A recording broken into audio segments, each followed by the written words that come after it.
Almighty God, as we have come together to begin our meeting of the Assembly, we humbly beseech you to grant to all our members the light and guidance of your Holy Spirit, that we may wisely take counsel together and come to such decisions as shall promote your glory and the well-being of all our citizens in this our land, so that peace and happiness, truth and justice may be enjoyed by all people. Grant this for the sake of Jesus Christ our Lord. Amen.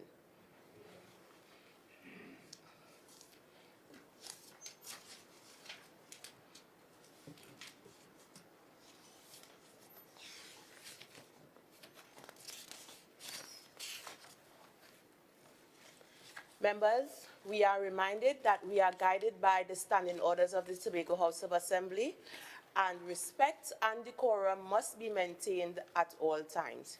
You may be seated.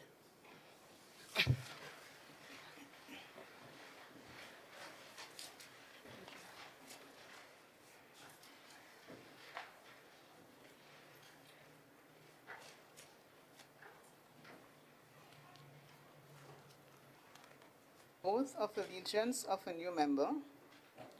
Announcements by the presiding officer.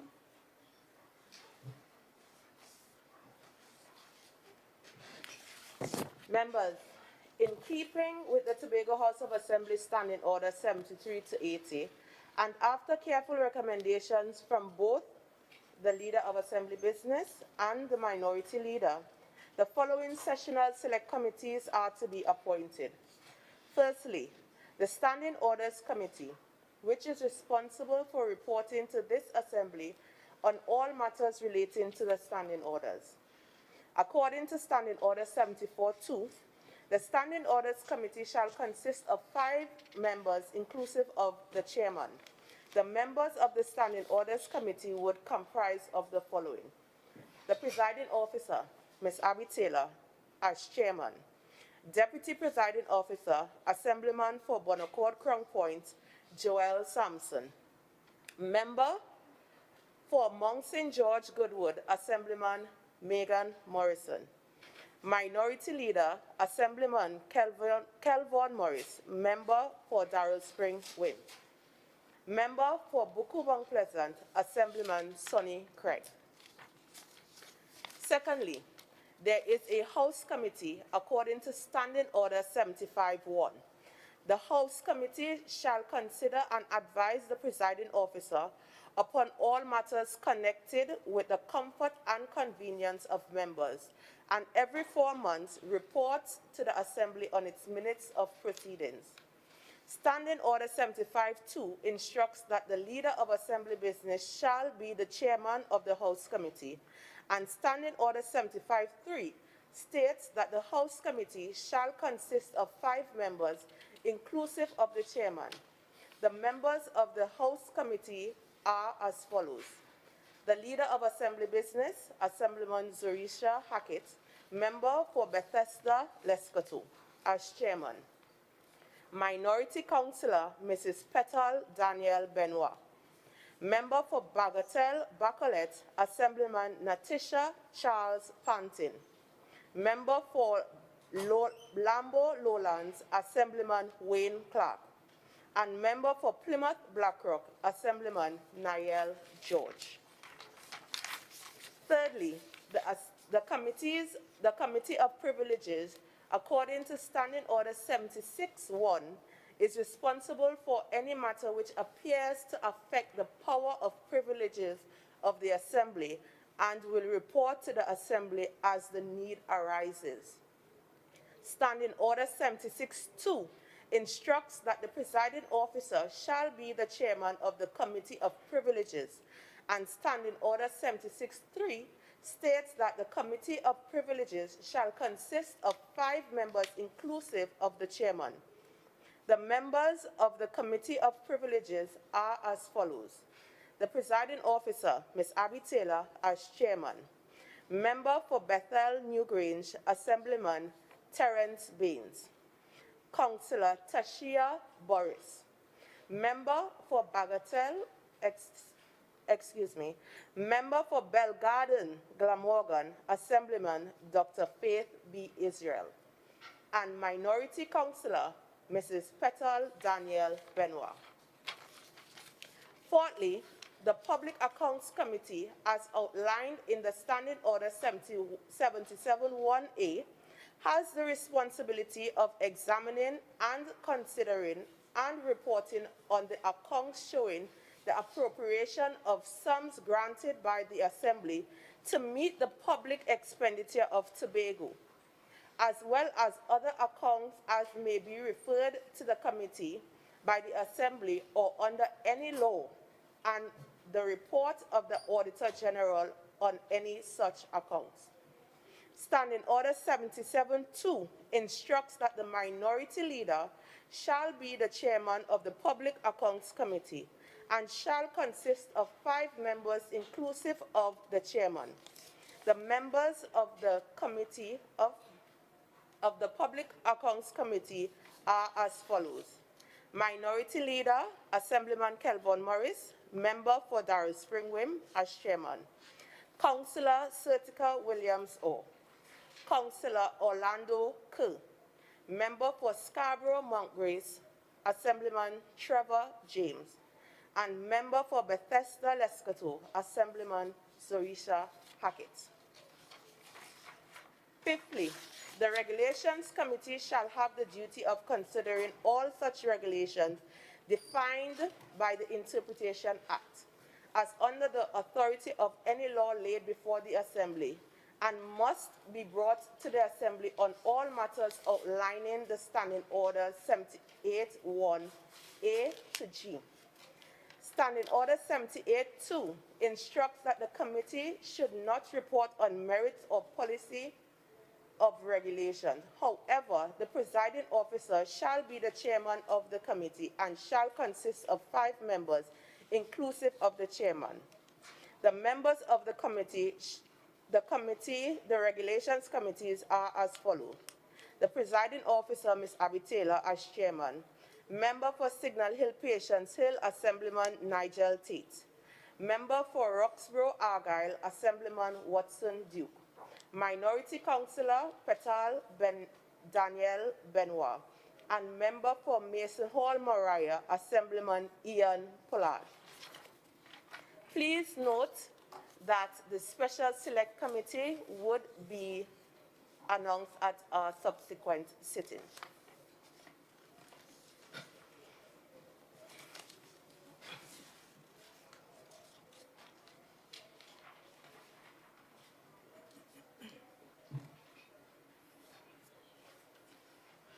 Assembly bills sent back from Cabinet.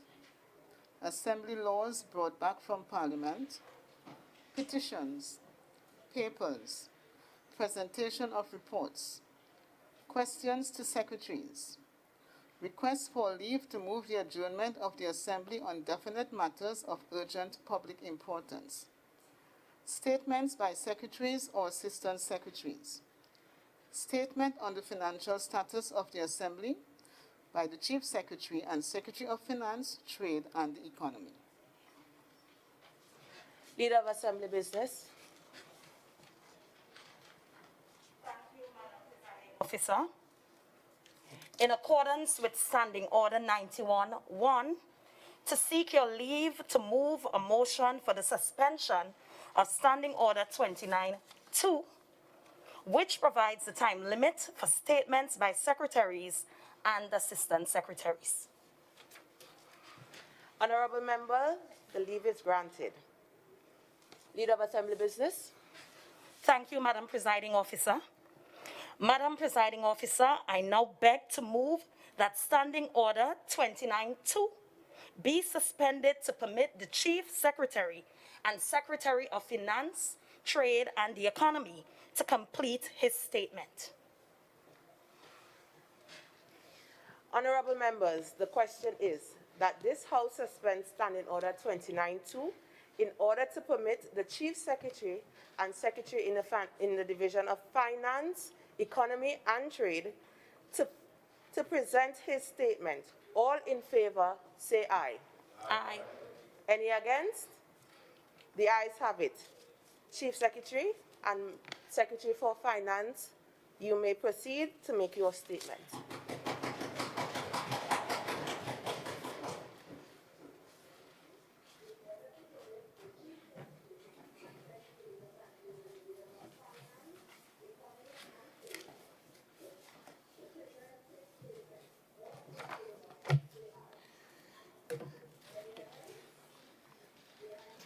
Thank you very much, Madam Presiding Officer. Thank you very much, colleagues.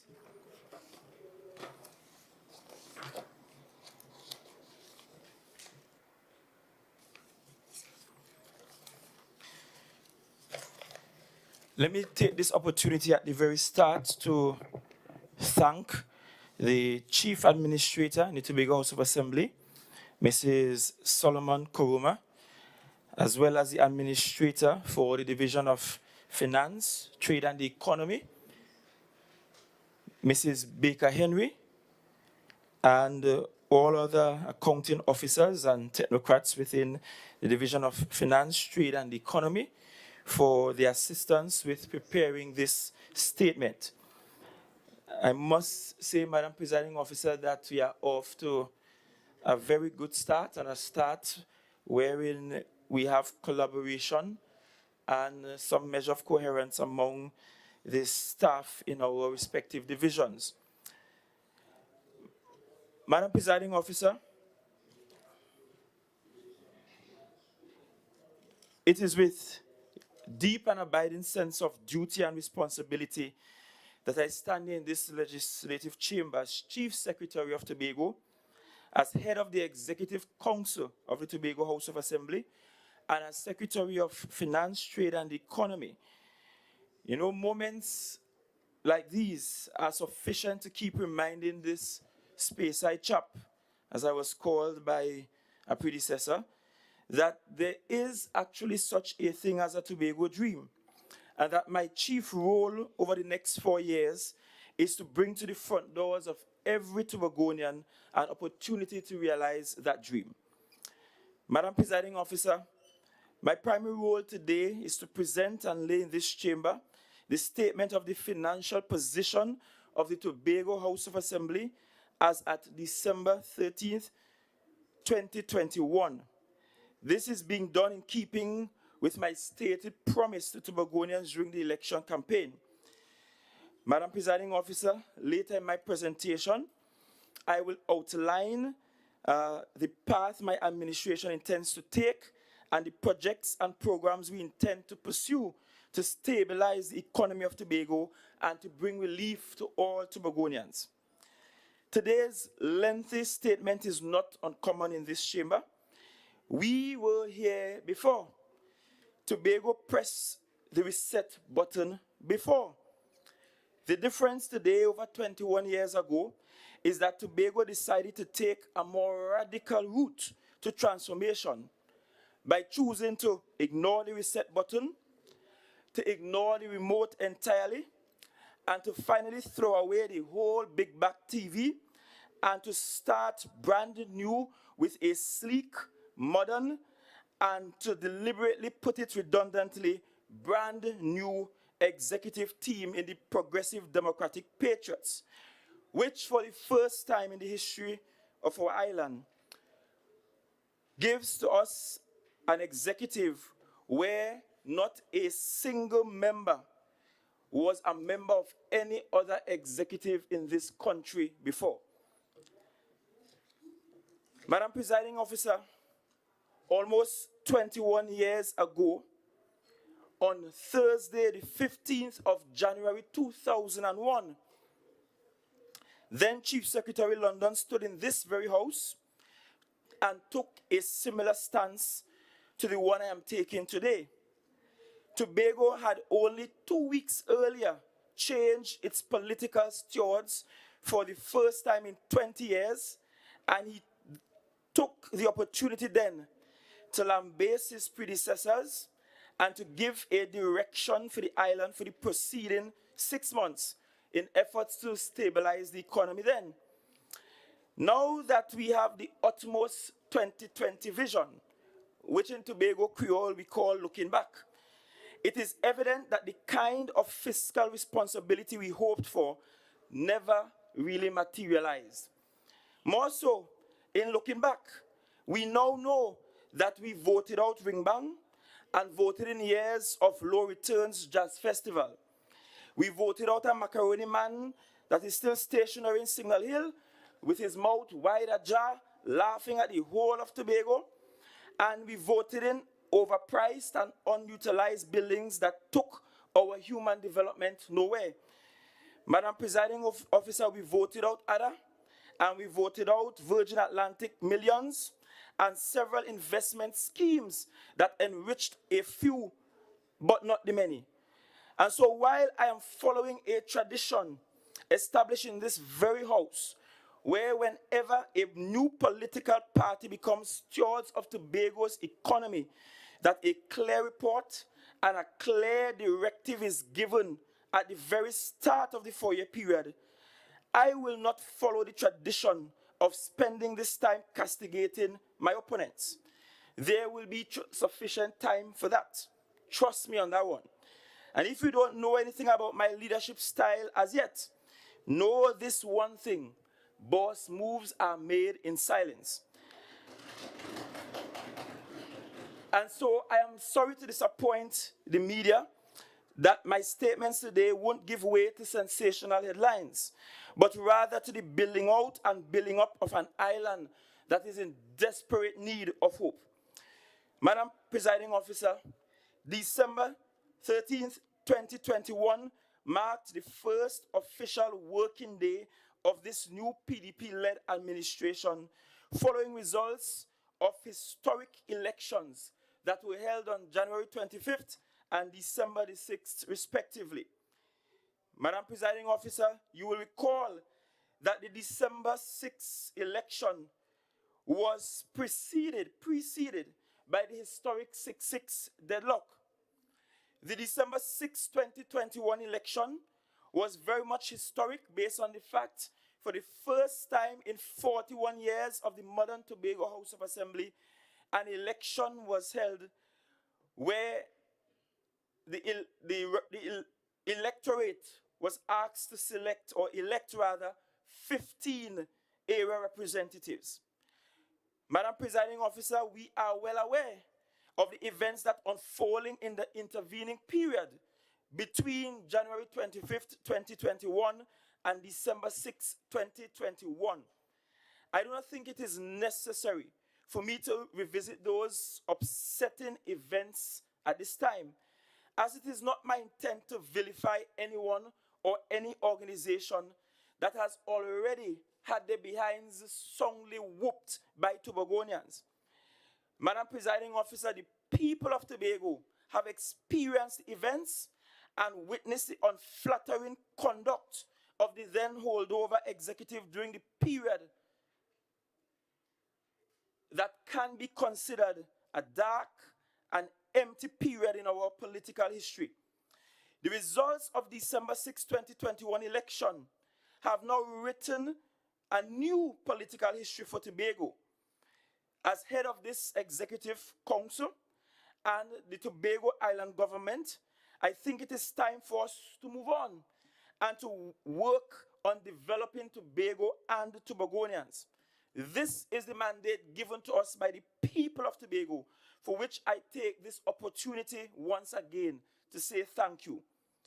Madam Presiding Officer, it is now my fiduciary duty as Chief Secretary and as Secretary of Finance, Trade, and the Economy to lay in this chamber a statement presenting the financial assessment of the accounts of the Tobago House of Assembly. The THA financial operating model, might I say at the very start, is cash-based. What does this mean? It means that revenues are only recorded in the income statement when they are actually received, and likewise, expenditures are only recorded when payments are actually made. The unpaid expenditures incurred are recorded as commitments and show up on the balance sheet as liabilities. Therefore, Madam Presiding Officer, this financial assessment was done based on 3 key indicators: revenues, expenditures, and liabilities. To put it simply, the money we make, the money we spend, and the money we owe. Madam Presiding Officer, taken together, these three indicators above influences cash flow management. In other words, it influences how money comes in and how money goes out. And cash flow management helps to determine the financial position of any corporation, inclusive of the THA, which is a corporation sole in and of itself. Madam Presiding Officer, there is a linear relationship between revenues, expenditure, and the liabilities that run from year to year and that determines the cash balances or unspent balances of the THA. What this simply means, Madam Presiding Officer, is that the cash balances or unspent balances and the liabilities at the end of a financial year actually constitutes the financial position of the THA for that year. It is also the established financial position of the start of the next fiscal year or financial year. What this tells us, Madam Presiding Officer, is that with prudent cash flow management, there is likely to be a positive continuous cash flow from one financial year to the next. But, Madam Presiding Officer, it pays me to remind this House that the inverse or the opposite is also true and can happen and has happened, as you will see in a short while. The simple cash flow model outline used to determine the financial position of the THA at the end of the fiscal 2020 and fiscal 2021 periods have revealed some troubling data for us. Reports for both periods were prepared by the previous administration, which is the so-called dossier left behind for me. So, Madam Presiding Officer, the reports for fiscal 2020 and 2021 have not been reassessed as yet. And so the information that I'm about to present here represents their reports, not my own, not our own, their reports for those two fiscal years. Remember, this is what we met here. He left a so-called dossier. And so what I am reporting on is based on their records and their reports. Madam Presiding Officer, the financial position of the THA as at September 30th, 2020, which is the end of the fiscal year for 2020, yes, and as reported, revealed the following. The balance as at September 30th, 2020, Madam Presiding Officer, was recorded in an overdrawn position of $8,551,287.20. It should be noted that the Assembly has an unsecured overdraft facility on the THA fund account of $243.6 million. The THA pays an overdraft or overdrawn funds interest rate of 6.25% per annum. And in the grand scheme of things, we have come to learn that that is quite high. The contingency account, the balance as at the 30th of September 2020, was reported as $3,920,322. Madam Presiding Officer, it must be noted here that contingency expenditures for fiscal 2020 was reported as $78,947,554, with an additional commitment of $195,552. Unspent balances, Madam Presiding Officer, the records show that multiple transfers were done during fiscal 2021 as unspent balances totaling $147,167,077. And based on the methods used to arrive at unspent balances, one can only infer that this same 147,167,077 represented unspent balances realized in prior fiscal periods. We come to liabilities now. And so, Madam Presiding Officer, because of the inter-year financial relationship and the cash flow dynamic that impact the liabilities portfolio, coupled with the well-known deficiencies as it relates to proper and timely financial recording, it is proving challenging to get the actual value of what the liabilities were at the end of fiscal 2020. This situation, Madam Presiding Officer, is long-standing, and I want to make it known that I stand resolved to fix it. We have to fix this. The portfolio of our liabilities isn't being properly managed, and the liabilities over a year old are difficult to ascertain, as these records are literally all over the place, which leads to the question of what measures were put in place to pay down these liabilities over time. If it is, one cannot go to a singular desk anywhere in the THA and readily put one's hand on what our current liability stand is. It means that we are not paying attention to paying down our debt. And it means that Miss Maisie Parler in Speyside is doing better than the THA. Because if I go there, I can find copybooks from the 1970s detailing all the people who owe she and never pay. But the THA cannot seem to properly collate records on who we owe and how much we have to pay them. And therefore, the debt management of the THA is in a sick state. Can you imagine, Madam Presiding Officer, that within your first month in office as Secretary of Finance, Trade and Economy, a single contractor will send for you from his accountants a list of works he claimed he has done for the Tobago House of Assembly. And for that single contractor, we are owing in excess of $100 million based on his claim. A single contractor. And the question is, if we contracted the service, why weren't we putting measures in place over time to pay down over time? Owing money is something every single government does, all over the world, including the biggest economies in the world.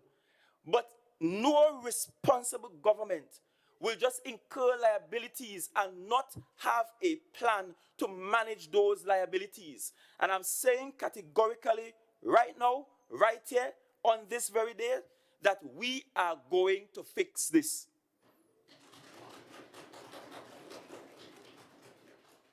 It is worth noting here, Madam Presiding Officer, that the total development expenditure for fiscal 2020 was reported as $383,389,953, considerably more than how much we were budgeted or received from subventions for development expenditure.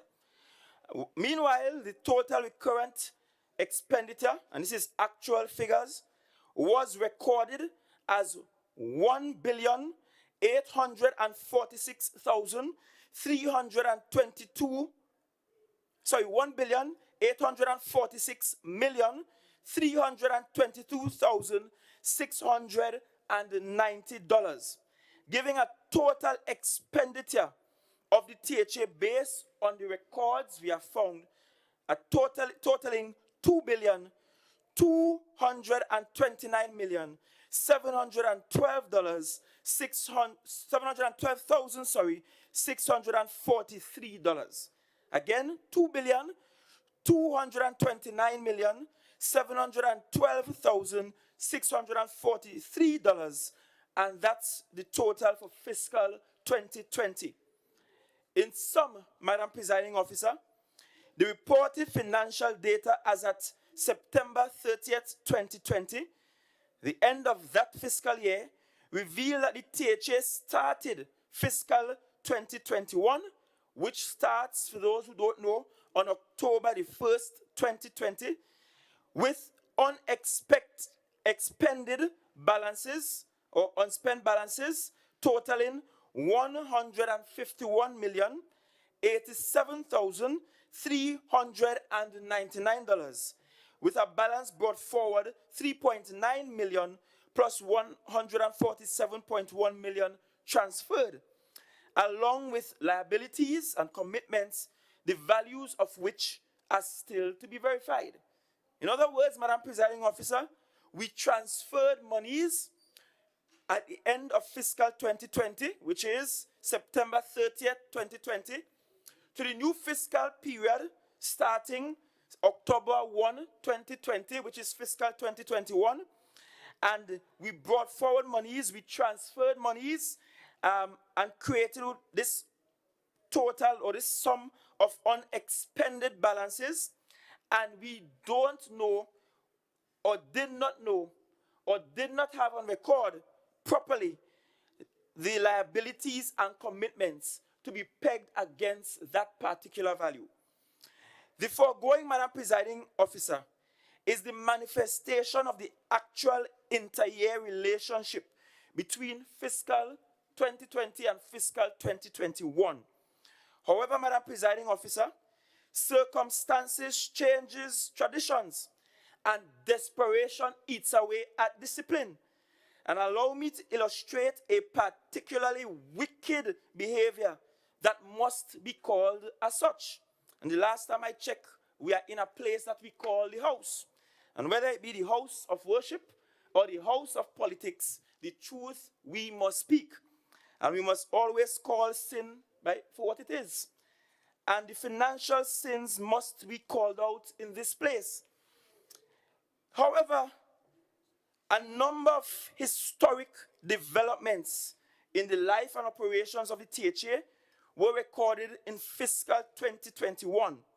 Things change, Madam Presiding Officer. And because things change, people change their behavior. Desperation step in. So what are these circumstances that changed the fiscal behavior and the fiscal relationship or the inter-year relationship from one fiscal year to another, you may ask? Well, you may recall the THA elections, which ended in a 6-6 deadlock on January 25th, 2021. And in looking back, we are seeing evidence of reckless fiscal behavior in an effort to change the inflow of a new political season. But you see, when the tide changes, there's nothing man could do to stop the changing of the tide. If it's high tide, it's high tide. If it's low tide, it's low tide. Until God changes the moons and the signs and the seasons, there is nothing man can do. So here is the historical context, or more so the political historical context. Two political parties were drawn at the polls, 6 for one, half a dozen for the other in January 2021.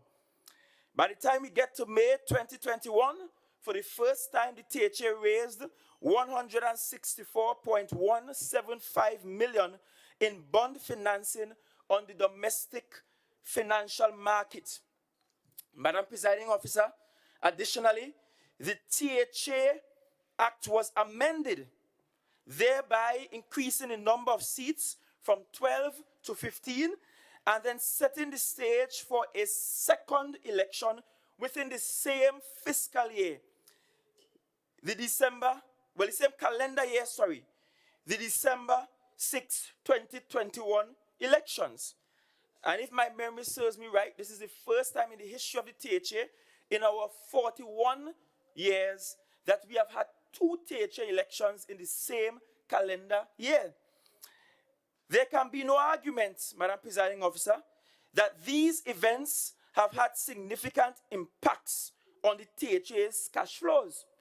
And this should not have been. It should have had significant impact on Balize House cash flows. It should have had significant impact on the Bamboo Bulife House cash flows. but it should not have had significant impacts on the THA's cash flows. And these impacts are indicative of the fiscal indiscipline that characterized and defined the conduct of the last administration, especially during the period January 25th to December 6, 2021, in which it functioned as a quote-unquote holdover executive in fiscal 2021. And that is notwithstanding a public promise made by my immediate predecessor, Mr. Dennis, that they will rule, in quotations, prudent restraint. We didn't see prudent restraint at all. In fact, we saw an avalanche. And I did not think an avalanche was possible in the tropics where it does not snow. But in Tobago, we had an avalanche. Madam Presiding Officer, in keeping with this administration's commitment to fairness, transparency, accountability, and good governance, it is necessary that the entire financial records for fiscal 2021, together with the period of October 1st to December 13th, 2021, be presented in this chamber. And I'm presenting it so that it is clear to all and sundry that this current Secretary of Finance, Trade and Economy and this current THA executive will not be taking responsibility for the mismanagements that happened prior to December the 13th, 2021. The fiscal 2021 revenues, to put it in Creole language, how much money we make, or we got, or we earned, or we collected for fiscal 2021. Recurrent, $1,773,101,727. Development, $230 million. Taxes and non-tax revenues, $185,018,881. Unspent balances, $147,167,077. URP, the standard $18 million. CPEP, $8,600,000, totaling $2,526,685. For completeness, Madam Presiding Officer, we must add the releases received from the Ministry of Finance during the period October 1st to December 13th, 2021 of fiscal 2022. For those who are really unsure of how we describe this, the fiscal year starts in the preceding calendar year. So I'm putting it simply and I'm breaking it down for everyone. So fiscal 2022 would have started rather in October 2021. And fiscal 2020 would have started in October of 2019. So, in doing this review of the overall appropriations of the Tobago House of Assembly for fiscal 2022, we have decided we will exclude October 1st to December 13, 2021 from what we have to treat with, because our tenure started, our first working day, December the 13th, 2021. In terms of appropriations, I went through the revenues for that period between October 1, 2020 to December 13, 2021 already for revenues. In terms of appropriation for that said period, recurrent was at $2,075,000,000. Development, $264,135,000. URP, the standard $18 million. CPEP 9,200,000, or total appropriation, meaning the amounts that we were allocated for this fiscal period, total $2.36 billion. Madam Presiding Officer, it's extremely important to note that as at December 13th, 2021 of fiscal 2022, the following amounts were reported, released by the Ministry of Finance and received by the THA in addition to the revenues collected in Tobago. This is how much money we receive for that short part of the first quarter of fiscal 2022. Recurrent, 395,175,000. Development, 43,016,875. Totaling $438,191,875. And that's releases from the Ministry of Finance for that period in the first quarter of fiscal 2022. And based on revenues collected, we collected 9,892,759. So the total revenues, the total monies collected, monies made, monies brought in for that initial part of the first quarter of fiscal 2022 was $448,084,634. It is worth mentioning here, Madam Presiding Officer, that the amount of $58,500,000 was already transferred from the recurrent releases to the development program before I arrived on that desk. More generally, Madam Presiding Officer, the financial data reveal that revenue totaling $2,814,439,634 were available to the THA in fiscal 2021 right up until December the 13th, 2021 of fiscal year 2022. In other words, for the period October 1, 2020 to December 1, 2021, the THA in terms of total revenues were $2,814,439,634. Madam Presiding Officer, on the expenditure side of the THA, financial operations and fiscal management, the recorded expenditure for fiscal 2021 and fiscal 2022 as at December the 13th, 2021 totals $2,492,022,507. For fiscal 2022 expenditure as at December the 13th, 2021, the total was $368,768,303. It must be noted here again that the THA financials operations are conducted using the cash-based accounting procedures.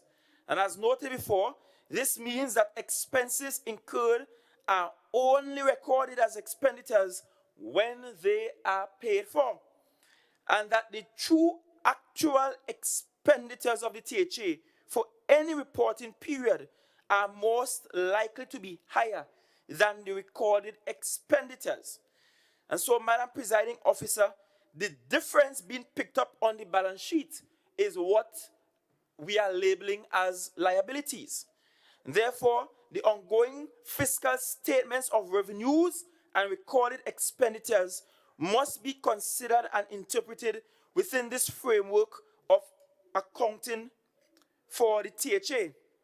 So what's the financial position of the Tobago House of Assembly as at December 13, 2021? Let me put it clearly.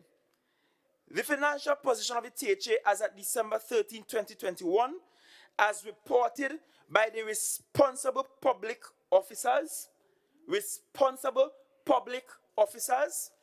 and not some of the irresponsible ones that we voted out of office, but the responsible public officers are reporting that our financial position is as follows. In the fund account, as of December the 13th, 2021, balance of 95,981,458, and that's in the fund account. Madam Presiding Officer, you will recall that I indicated earlier that the fund account was attached to an overdraft facility of 243.6 million.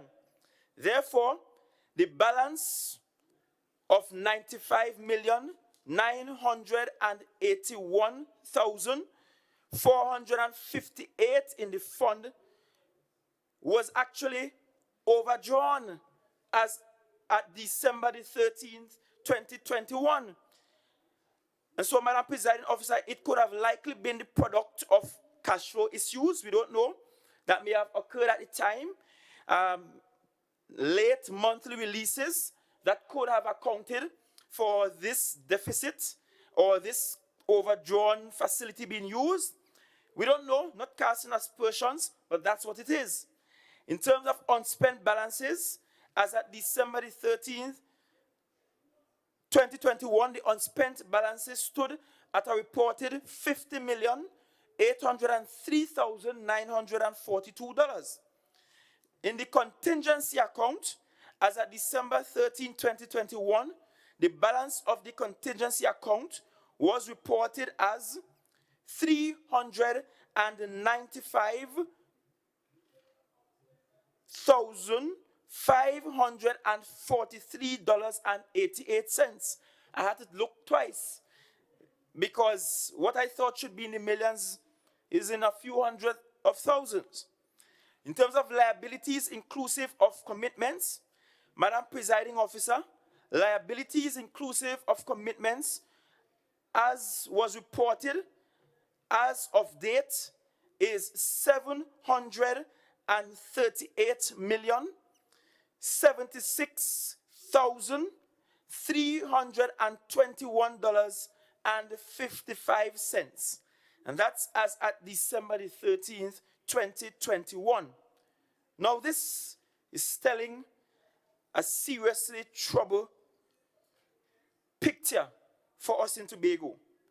And Madam Presiding Officer, that figure of 738.076 million, that figure does not include the larger term bond financing liability of 164 million, plus an annual interest of 8 million, which becomes due for repayment in 2027. It should be noted that I have signaled to the Minister of Finance that a line item should be included in the THA estimates of expenditure to meet this financial obligation going forward. Then we move to the balance of fiscal 2022 appropriations. The outstanding balances on fiscal 2022 appropriations, meaning the remainder of monies after the subventions we were allocated, after they have spent what they wanted to spend between October 1 and December 13, that figure now stands at recurrent 1,702,500,000, development 221,118,125. Madam Presiding Officer, it is to be noted here that the balances on the fiscal 2022 appropriations are in the main funds assigned to specific expenditures for 2022. However, Madam Presiding Officer, these liabilities are on the books of the THA, and therefore it is the responsibility of this administration, although we did not incur it, to find ways and means to pay them. And so, Madam Presiding Officer, when the 738 million $76,321 liability was disaggregated by divisions. Major components of liability expenditures were found resident in primarily two divisions. In other words, two divisions incurred most of the debt. Two divisions spend most of the money. And these two divisions, if you look at the division of health, wellness, and what was formerly called family development, the liabilities stand at $243,693,544. And then when we look at the division of infrastructure, quarries, and the environment, that incurred was $386,113,946. And so, Madam Presiding Officer, while the big ticket items included in the liabilities recorded in the Division of Health, Wellness, Social Protection are physically identifiable and reasonably justifiable in the context of the COVID-19 pandemic that has placed significant demands on governments all over the world and healthcare systems all over the globe, the expenditure on some of the other big ticket items are questionable and disturbing. Of particular concern is reported liability in the Division of Infrastructure, Quarries, and Urban Development. Madam Presiding Officer, the investigation into the Executive Council's decisions associated with these major liabilities reveal an intriguing story of corruptly wicked financial recklessness by the previous executive. Madam Presiding Officer, Executive Council Minute number 423 of November the 4th, 2020, 13 days before the THA was dissolved, 13 days before we pack up shop here to go and fight an election, 13 days when everybody preparing and expecting an election day to fly out of our back pocket. A mere 13 days before that, Madam Presiding Officer, a corruptly, wicked, and financially irresponsible and reckless executive met November 4th, 2020, and they agreed that funding be approved for the implementation of the 2020-2021 Road Resurfacing Program, aka the first wave of election paving, at an estimated cost of $168,040,750 VAT inclusive, and that the supplemental funding required for the road resurfacing program in the amount of $167,040,750 VAT inclusive be identified by the Secretary of Finance and the Economy. That phase one of the 2021 road resurfacing program, as outlined in Appendix 2 of the note, be commenced in the first quarter of fiscal year 2021 in the sum of $70,910,000 VAT inclusive, and that the Secretary be authorized to include any additional roads not on the list of Appendices 1 and 2, which may require urgent resurfacing, and that the administrator of the Division of Infrastructure, Quarries, and then called Environment be granted covering approval to sign and issue contracts for the works identified in Appendix 2 of the note. So in other words, 13 days before you call an election day, you meet as an executive council, sign away scores of tens of millions of dollars, give the secretary then a carte blanche sort of approval to add any other road to the list of roads to be done, give the administrator a carte blanche approval to bypass any procurement process and to sign away contracts. and create additional liabilities for the THA. Madam Presiding Officer, if I look in the Bible to find a contextual definition of what wickedness in high places is, this will be a classic example. But it doesn't stop there. I go to executive minute number 24 on the same day, November the 4th, 2020, the same day, the very same day that they made that first exec council approval. The executive sat on that same day, 13 days before giving us an election day, and granted covering approval for the engagement of suitably qualified local contractors to perform emergency restoration works to failing infrastructure throughout the island of Tobago that have been caused by inclement weather or otherwise. They granted approval for the Division of Infrastructure, Quarries and the Environment to sole select suitably qualified firms from the Assembly's pool of pre-registered contractors to execute the works. Election coming, so you have no time for procurement. You're sole selecting them now, and they're sole selecting the people who they know go get them back a kickback to fight an election. But if they knew what they were doing, they will realize that that was a wasted investment. And on this same day,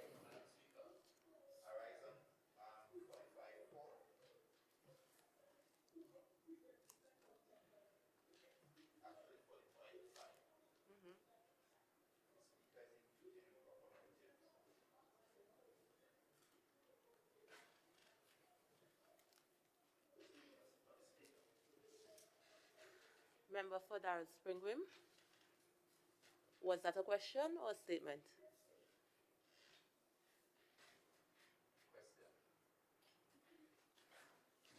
Can you please reserve all questions until the statement by the Chief Secretary has been finished?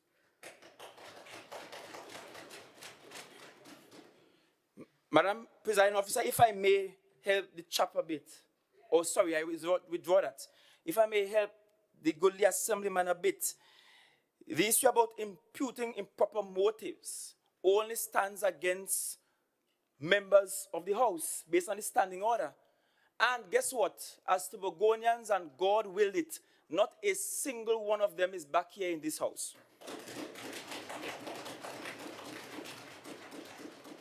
So on November the 4th, the Executive Council via minute number 421, they gave a carte blanche approval to conduct or perform emergency restoration works that has been caused by inclement weather or otherwise. They granted approval for the Division of Infrastructure, Quarries and the Environment to sole select qualified firms. They pick on their own. And they agreed that the sum of 99 million, VAT inclusive, be approved to fund the 3 phases of restoration works identified in Appendices 1 and 2 of the note. They agreed that supplemental funding be available in the sum of $99 million VAT inclusive to meet the shortfall generated as a result of a budgetary allocation of $0. Such funding to be identified by the Secretary of Finance and the Economy. They granted approval for the execution of phase 1 of the emergency road works identified in Appendix 3 of the note in the first quarter of fiscal year 2020-2021 at a cost of $61 million VAT inclusive, again to be identified by the Secretary. So, Madam Presiding Officer, the former Executive Council, on the very same day, November 4th, 13 days before giving us an election day, made 2 decisions. One, to implement a road resurfacing program at an estimated cost of $168,040,750. And 2, emergency restoration works at an estimated cost of $99,000. And Madam Presiding Officer, both council notes were approved solely on the basis that the supplemental funding be identified by the Secretary of Finance and the Economy. Maybe the Secretary of Finance and Economy then had a money tree growing in his backyard. He could just go and pick it.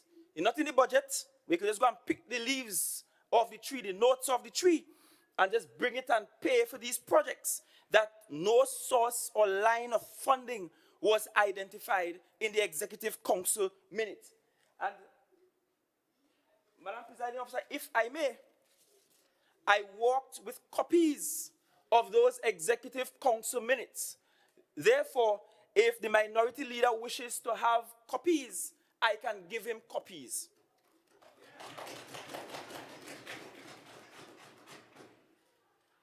And so, Madam Presiding Officer, the total cost of two decisions made 13 days before an election date was given amounted to $267 million, $40,750, without indication of the source of funding. And so, Madam Presiding Officer, I don't know if the former Secretary of Finance was a chief financial magician who was aided and abetted by a circle of magicians. Maybe they were financial obia men and women.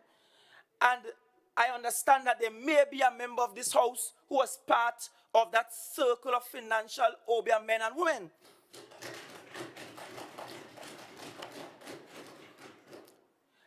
And Madam Presiding Officer, what is even more unbelievable is the fact that the former Executive Council, after undertaking the actions I just outlined, again on January the 13th, 2021, 12 days away from the elections of January 25th, 2021, we're looking for an election. Those of us in the PDP busy walking up and down, knocking door to door, and an Executive Council is meeting 12 days before the election. Nomination day already passed. We know who the candidates are. And an Executive Council is sitting down and making a decision via Exec Council minute number 46. And I have a copy of that as well for the minority leader.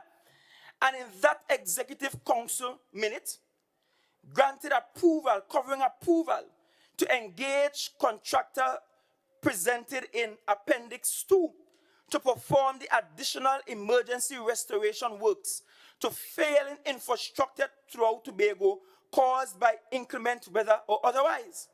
They agreed that supplemental emergency response funding be made available not exceeding $85 million, VAT inclusive, to be sourced from the Assembly's contingency fund, or as identified again by what seemed to be a Secretary of Financial Obiaism.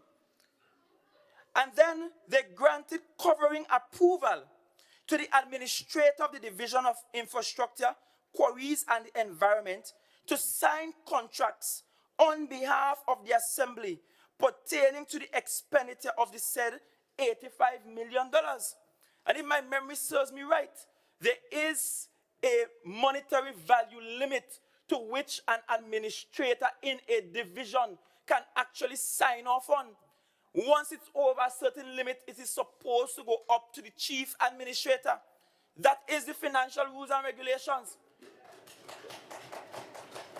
And we had an Executive Council.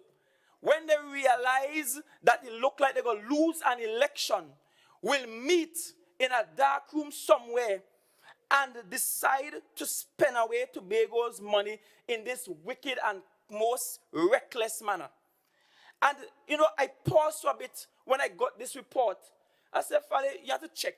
Because whenever there is inclement weather, your electoral district is more than likely to be most affected because of the geographical terrain of the area. And so I checked. And, you know, the only inclement weather condition that happened occurred in the first week in September, around September 2nd and 3rd.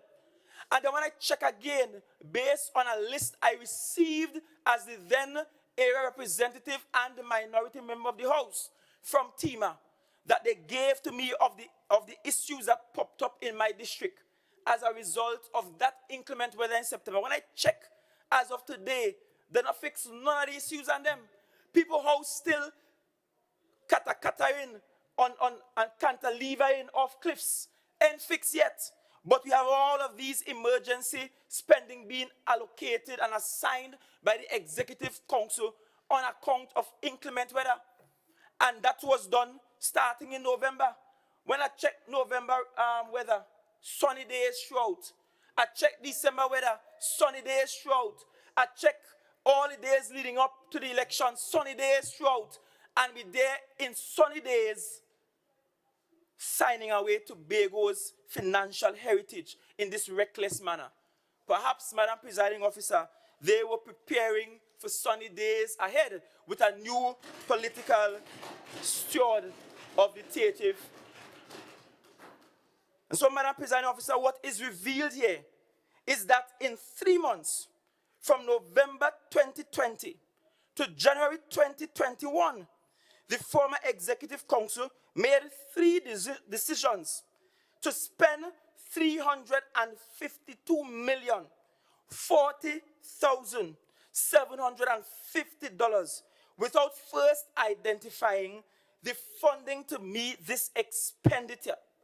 This clearly points to a spending spree. We had some spendthrifts around. And let me put that in context for you. Our budgetary allocation from the national budget for development expenditure for this fiscal year is only $264 million. And in 3 months, we spent more than how much we are allocated for an entire fiscal year. And if you sit and think that that is prudent management, then you have to get your brain checked. Madam Presiding Officer, it begs the question, how much more financially wayward and reckless behavior can an executive in a government exhibit? And let me say no. Let me pause to say no. This kind of behavior will be unacceptable under my stewardship and is unacceptable under the stewardship of this Executive Council. And what is even more disturbing is the manner in which contractors were engaged under these programs. In one case, Madam Presiding Officer, records revealed that 3 preferred contractors by the then Executive Council were to be awarded totaling $268,925. This aggregated in the following amounts. One contractor, $123,347,525. Another contractor, $71,017,900. And a third contractor, $12,103,500. So 3 contractors alone were allocated a sum of $206,468,925. Let's think about that for a moment. We have, as part of the program of the THA, a program to give contracts to small community contractors. In fact, when they heard us moot it on the platform, they ran ahead and said they will implement it. And they started hiring these community contractors. We, based on budget, were to expend $19 million for all of these small community contractors, giving them a significant mobilization fee because the then executive recognized that these small contractors will not have the capacity. So they waived some of the standard procedure, gave them was supposed to give them a large sum up front and allow them to work. When I sat in all of this, when I got to my desk on my second day in office, I received a call to ask, so what happened to us, the small contractors? Only engaging we again, I already started to buy up stuff, and we were just told to pause everything. these small contractors for just 19 million as opposed to 206.4 million. We signed contracts with them, gave them contracts, and we did not fully engage them before the election. We did not. And then on top of that, I had to come as Secretary of Finance, Trade and Economy and give approval to the division and say, okay, go ahead, run ahead with these contracts with the small contractors. Let them eat a food too, because it can't be one set of big contractors eating all the food. That could never be fair and that could never be right. And that could never be justifiable in the manner in which this was done. And so clearly, Madam Presiding Officer, without any concern about financial prudence and based solely on the proviso that the then Secretary of Finance and Economy will identify the funds, will find the funds, contractors will hastily engage to resurface and pave roads, build retaining walls and box drains throughout the island. And when you look at the quality of the workmanship, many have to be redone. You see roads built with concrete, not a steel membrane in it. Roads cracking up and falling apart.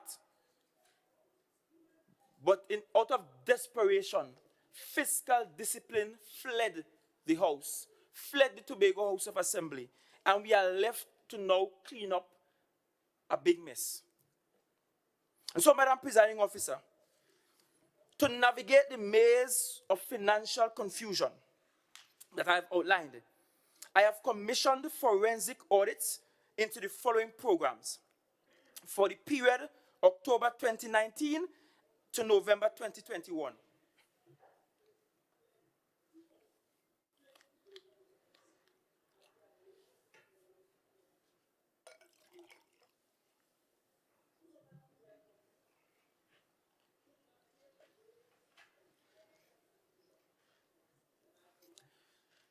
Sorry about that.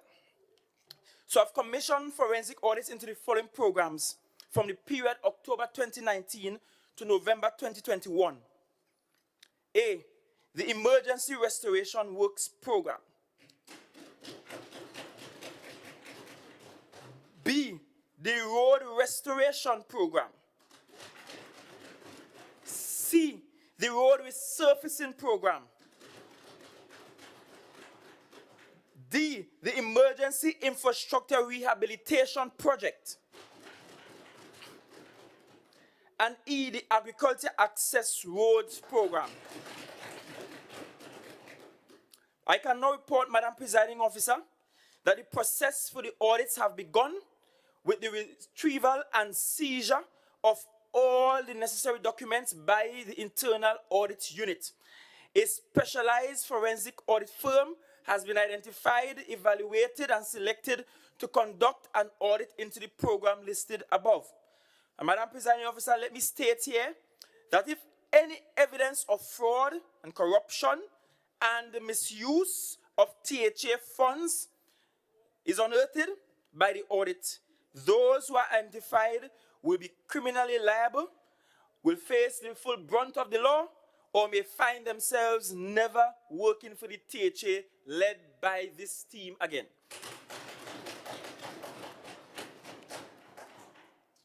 Madam Presiding Officer, we have had dozens of audit reports on THA by the Auditor General over the last 21 years, representing every kind of issue associated with the former administration's inability to properly account for hundreds of millions of taxpayers' dollars.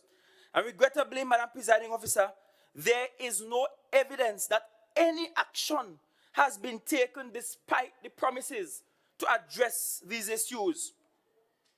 And so on December 6, 2021, the people of Tobago gave the PDP a mandate to fix those very issues that they ignored. In terms of releases and overdraft, Madam Presiding Officer, for the last 6 years, the central government has been making monthly releases to the Tobago House of Assembly in clear contravention of Section 47 of THA Act 40 of 1996, which states, monies appropriated by Parliament for the service of the financial year of the Assembly shall be credited to the fund in quarterly releases in advance en bloc or block. Madam Presiding Officer, you can recall that I mentioned earlier that the utilization of the 243.6 million overdraft facility in the 6 years was mainly due to the unlawful monthly releases by the central government to the THA. In other words, they're giving us our monies month to month. We now have a cash flow problem. We have to use an overdraft facility, and we have to then find money to pay the 6.25% interest on that overdraft facility, which we never budgeted for in the first place. But, Madam Presiding Officer, on Wednesday, 22nd of December 2021, I led a Tobago House of Assembly delegation in a meeting with a team from the Ministry of Finance, led by the Finance Minister, Honorable Mr. Colm Imbert. The issue of the monthly releases was discussed among other important matters. I am pleased to report to this House that for the first time in 6 years, the THA was able to receive more than 1 month's allocation at a time. I'm also pleased to report that having had that discussion with the Minister of Finance, I got an appreciation for the financial position of the country as a whole. And the law does say we must accept our monies and get our monies on a quarterly basis, and a quarterly basis only. But out of sympathy for my Trinidadian brothers and sisters, I placed on the table a proposal as a middle ground arrangement that we receive 2 months in advance and the 3rd month in the 2nd month. That way the THA will always have a surplus and will not have to use the overdraft facility except for an emergency. And what is surprising, and perhaps not surprising at the same time, is that while we had PNM in Tobago and PNM in Trinidad, not even that could be achieved. But as soon as Tobago changed around the thing, immediately we're getting more than 1 month in advance. That is performance, Madam Presiding Officer. Going forward, it is expected that we will continue to receive our releases in increments that represent at least 2 months of our budgetary allocation. Allow me, Madam Presiding Officer, to place in the public record our sincerest thanks and appreciation to the Minister of Finance and the Economy and his team for their positive and their most timely response in resolving the issues related to the allocation of funds to the Tobago House of Assembly. And you have to appreciate how speedily this was done. We went to Trinidad the Wednesday before Christmas, while Tobagonians were preparing for Christmas and painting their houses and varnishing the furniture and washing all the china in the cabinet. We were in Trinidad talking to the Minister of Finance. And by the time we get to the new year, we started receiving our funds on block larger than we received in the last 6 years. And so I must reiterate my gratitude and thank you on behalf of the people of Tobago to the Minister of Finance, Minister Colm Imbert. Madam Presiding Officer, the team I took to Trinidad also held meetings with THA's bankers and UDICOTs. The discussions were very informative, with the strategic intent to improve the overall operations of the THA in terms of financial matters and large construction projects. The conversations are ongoing, Madam Presiding Officer. And perhaps it's a good time to pause and reflect personally on this particular period of time that I took a team from Tobago to Trinidad to deal with these matters on behalf of Tobago. It's no secret I got married on the 12th of December. But a newly married man left his young wife at home in the middle of Christmas to go seeking Tobago's business. If that isn't lawful country, I don't know what is, Madam Presiding Officer. And I thank my wife, my beautiful wife, for being patient, understanding, and accepting of this new role I have taken on, which calls for some sacrifices on behalf of the family, my family as a whole, in order to see Tobago set right. The way forward, Madam Presiding Officer, having outlined the state of the finances of the Tobago House of Assembly, allow me to turn my attention to the plans of this executive going forward. Start with the realities of COVID-19. Madam Presiding Officer, I would like to now turn my attention to the realities of governing in the era of the COVID pandemic. When I entered active politics in 2017, I was under no illusion that it was going to be an easy task. In fact, a former member of the former executive said to me quite plainly, he said, Farley, boy, you like hard work. You could have gotten it easier had you just stepped on our side. I guess he now understands that shortcut does brought man foot, including political feet. But I was under no illusion that it would be an easy task. I understood then, as I do now, that I was auditioning rather for a role as a major player in a system of governance that is established primarily to fix the people's business. What I could not anticipate was the exigencies of the COVID-19 pandemic. None of us anticipated that. None of us knew COVID-19 will be here or what COVID really was about, perhaps except for a few scientists in the space. And so, Madam Presiding Officer, like you and all Tobagonians, I am aware that these are challenging times. We are confronted every day with the realities of a pandemic, the likes of which has never been seen in human history. Madam Presiding Officer, COVID-19 has had a devastating effect on the lives and livelihood of all of us. Regrettably, Madam Presiding Officer, some of us have lost loved ones, and every one of us know of someone who died from COVID. We are exhausted by this social media statuses of RIP, RIP. Madam Presiding Officer, we are unable to interact with the people that are near and closely dear to us. We have been forced to become accustomed to wearing a mask. The term social distancing has become part of our everyday jargon. Today, I speak directly to the people of Tobago. When I say as a Tobagonian, I feel your pain, I feel your frustration, and I feel your anger. You may recall that just prior to this pandemic, I and all had to deal with the loss of my mother. And so I understand, like you, what it means to lose a loved one. And Madam Presiding Officer, every day I think about my Tobagonian brothers and sisters that are most valuable and vulnerable, our seniors, the single mothers and single fathers and children. Our children have been particularly hard hit. Some students may have lost a member of their household or an extended family. Some may have lost a breadwinner in the family.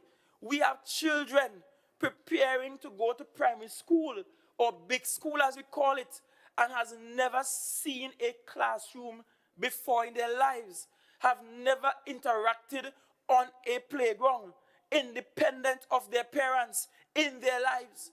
We have secondary school students who on February the 7th will, for the very first time in their lives, be able to connect with friends and classmates that they only see online and never in person. And we cannot at this point estimate what is the socio-psychological impact that will have on our young people. Across the country, the dropout rates have increased, truancy rates increase, delinquency increase, domestic violence on the rise. social issues on the rise. And all of these things are being brought on by a pandemic. And so one of my major concerns about our students is their inability to interact with their peers at school. And we have to ramp up our mental health services, and we have to find the mental health professionals wherever they are and get them to come into this space, or Tobago will pay dearly down the road for these young people to whom the pandemic is putting an untold damage on. I am already old, and my hair is already thinning out and dropping out. And so I have lived a lot of my productive years already. But what about these young ones? What about these young ones that have not had the pleasure and benefit of the kinds of social experiences we as adults have all benefited from? And what impact will that have on our economy down the road? We have to think seriously about that. I'm sure you're aware that last week we were informed that the Omicron variant of COVID-19 arrived on our shores. There is one major issue with which I'm primarily concerned about, and that's it can disrupt schools even further. There is still a low uptake of COVID vaccines and vaccinations among teachers and students and among public servants. And a week ago, I presented the numbers to Tobago of what our vaccination rate among our workers look like. As Tobagonians, we are aware that tourism is one of the major drivers of the Tobago economy. Recent estimates suggest that the direct and indirect contribution of tourism to economic activity in Tobago is significant. Outside of the THA, tourism is the single largest employer of working adults in Tobago. However, we also know that COVID has brought the tourism sector to a virtual standstill.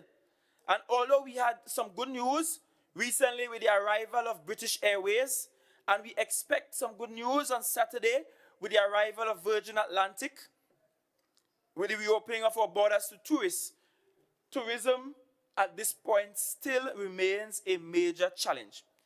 Regrettably, Madam Presiding Officer, we do not have control over the reopening of our borders.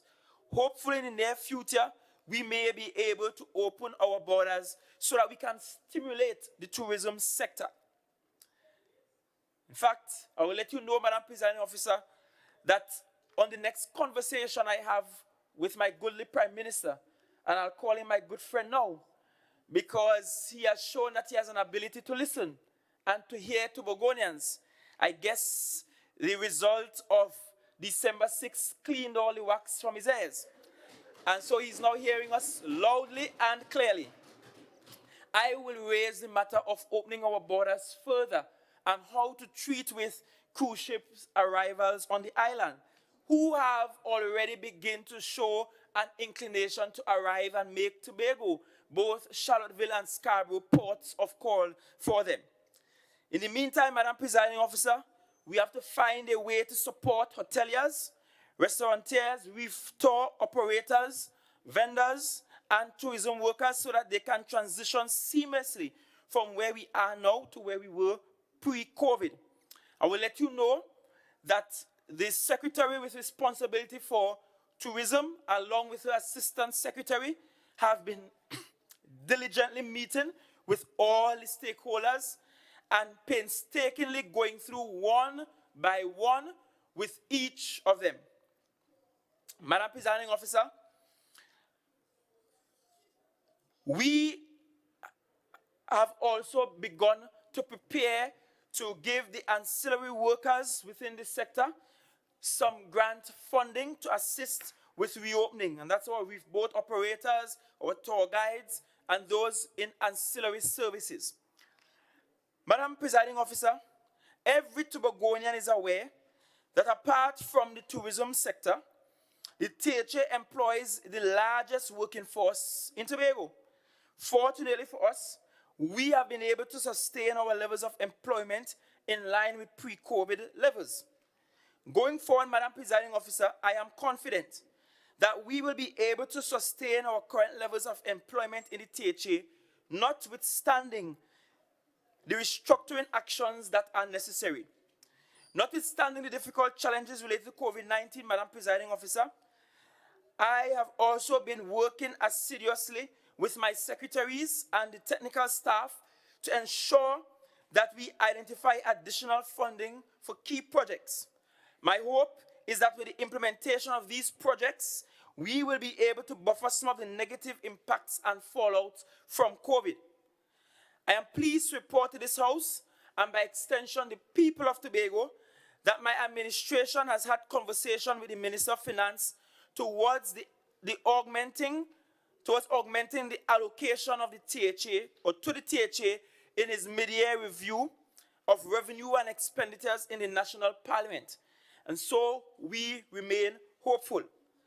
Madam Presiding Officer, after the review, it is my intention to return to this House to lay the revised and reprioritized estimate of expenditure for fiscal 2022. To borrow a term from the Assistant Secretary for Health, Wellness, and Social Protection, sunny days are ahead. We have some clouds, but the clouds are parting, and the sun is revealing itself in all its glory. Madam Presiding Officer, notwithstanding the challenges I've outlined earlier, I want to speak directly to my fellow Tobagonians by quoting from the words of the late, great Bob Marley. Everything is going to be all right. As Tobagonians, we need to continue to work together in our quest to build a Tobago that works for every child, every family, and every community. As we focus on the well-being and welfare of every Tobagonian, we must understand that there is no other pathway to making Tobago the greatest little island on the planet. In this regard, Madam Presiding Officer, based on clinical and scientific logistical assessment of the current COVID treatment protocols, my administration has taken the decision to establish a specialized COVID parallel healthcare treatment facility at the old hospital up the fort. And I want to put on record that what could not be done in almost 2 years will be done in under or just about 2 months. We are in the process of finalizing the operational details for the facilities with an international team of medical specialists to be engaged to manage the facility initially and to mentor and train those who will work at the facility. Madam Presiding Officer, more will be said on this in the coming days.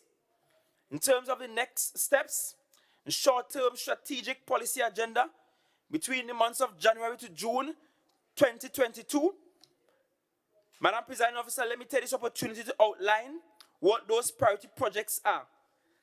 I want to reassure, firstly, all and every Tobagonian that my administration will work to ensure that the available resources are organized and mobilized towards meeting and satisfying the basic social and economic needs, such as healthcare, education, recreation or sport, transportation, public health, food, shelter, and clothing for every child, every family, and every village.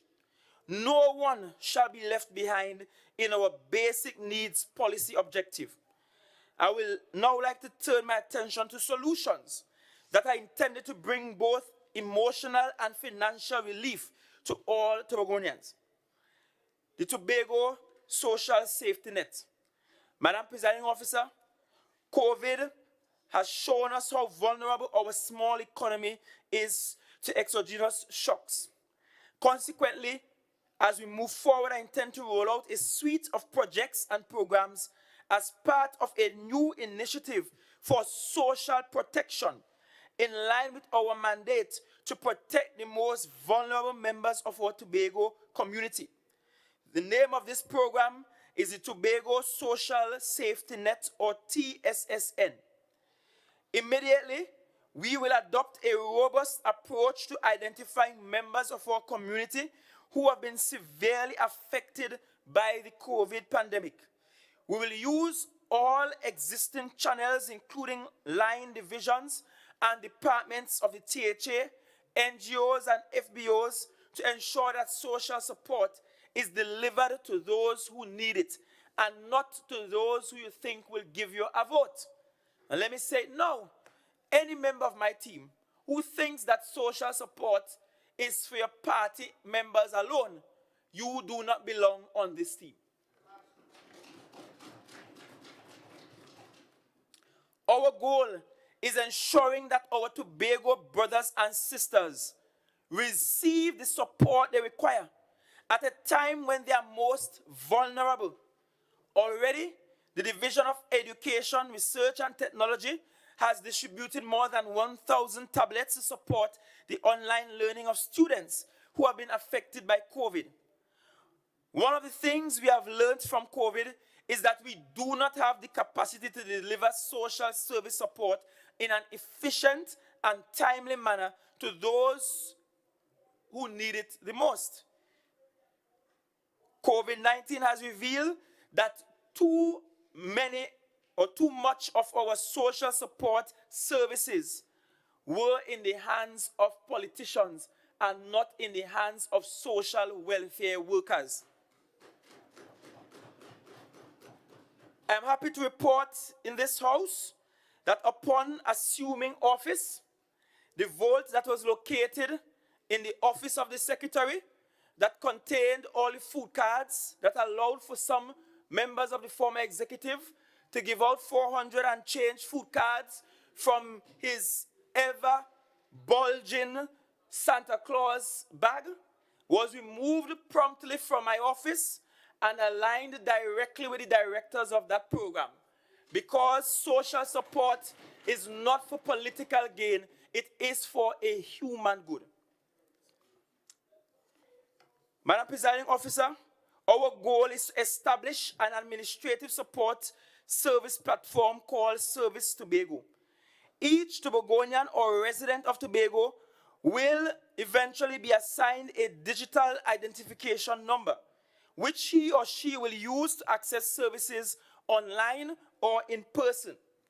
I will let this House know that we have already begun talks to move away from the food cards and to move to an e-wallet system, which means that we will no longer be using a very expensive initiative to maintain, and that pretty soon Tobagonians will be able to apply for these social services from their homes, be assessed by a social welfare worker within a quick time, and receive the funding support they need without ever having to get up from where they live and spend the few remaining dollars they have to catch a transport to come into town.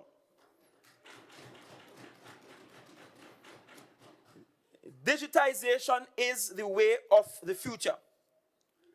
Mandate letters. Madam Presiding Officer, in line with our promise to Tobagonians to fix this, D-I-S, this, as my brother, the Deputy Chief Secretary, will say, this to fix this. Today I give a clear mandate to each secretary in the Executive Council to deliver a suite of projects and programs that are intended to bring immediate relief to Tobagonians. Madam Presiding Officer, leading up to the preparation and delivery of the budget for fiscal 2023, I intend to issue mandate letters starting from the 1st of February to every single secretary and assistant secretary. Secretaries will be required to use these mandate letters as the basis to plan and implement projects and programs related to the function of their divisions. Currently, Madam Presiding Officer, we are in the process of formalizing the policy prescriptions outlined in the PDP mandate. The plan to issue mandate letters to each Secretary is in line with PDP's commitment to the people of Tobago to exercise prudence in the development and management of the Tobago economy. Madam Presiding Officer, in the near future, it is my intention to introduce in this chamber a full rollout of PDP policy mandates for the 4-year period, 2022 to 2026.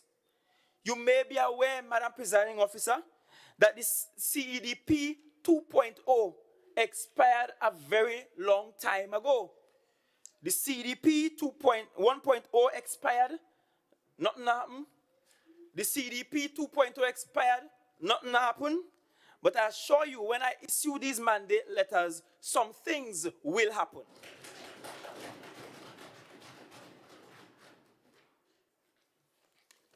And so, Madam Presiding Officer, I wish, before concluding, to share some of these priority areas with this House and with Tobagonians that are relative to the first quarter of calendar 2022. That is between January and March 2022. I'm happy to announce that next week we will be launching our smart app, Show Me a Road Tobago.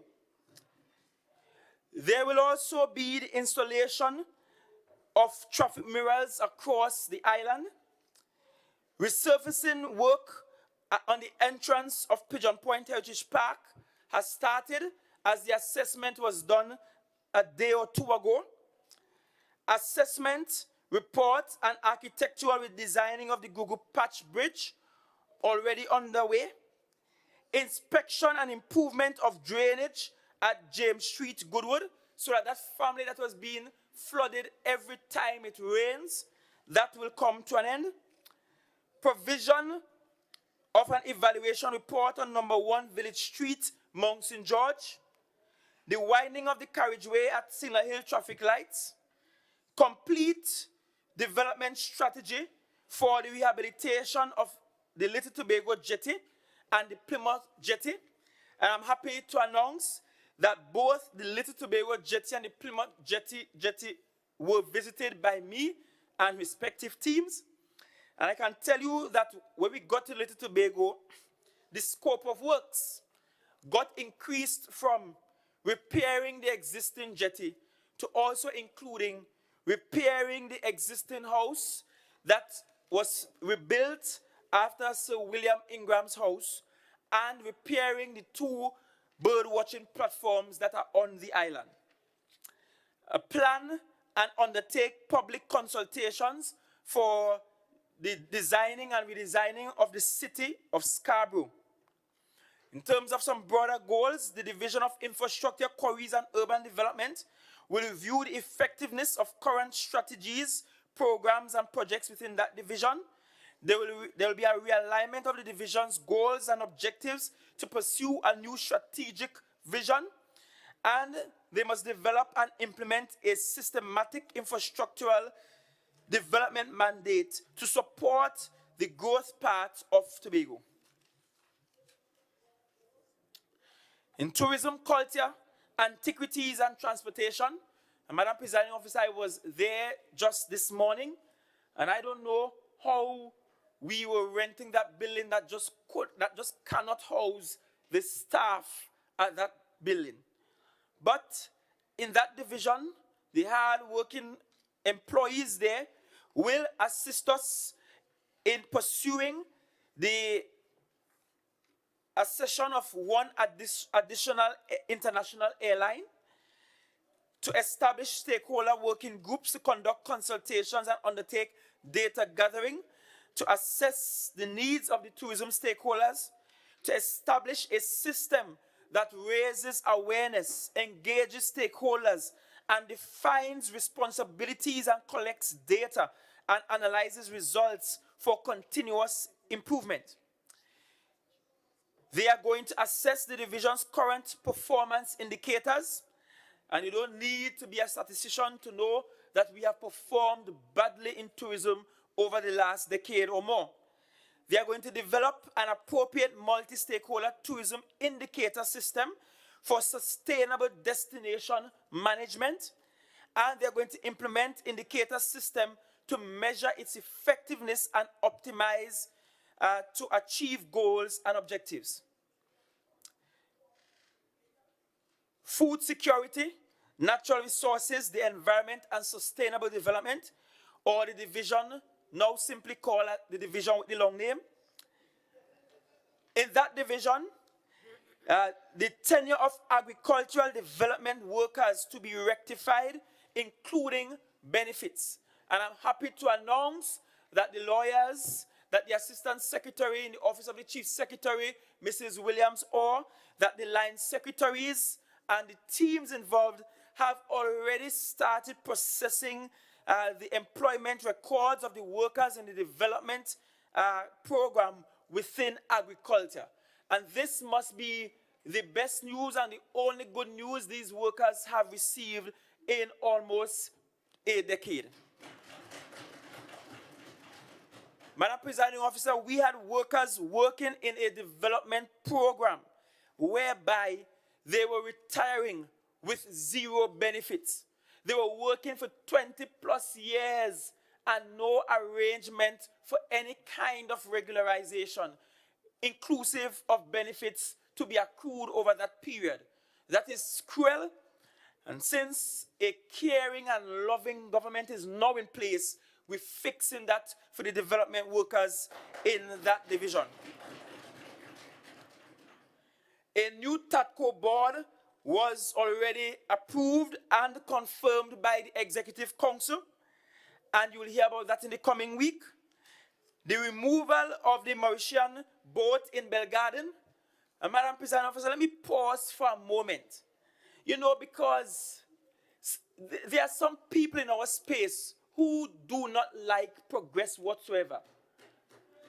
This boat washed ashore, revealing that 15 citizens of Mauritius had died tragically in a way we don't know how while crossing the Atlantic. These bodies were stored in Tobago at one point and then moved to Trinidad because we required this space. The boat was there. The police completed their investigation. We discovered that this group was a group of migrants looking for greener pastures who never made it there alive. We knew what happened. The case was closed. The Mauritius government is not interested in sending anybody here to pay all those monies to collect a boat to take back to Mauritius.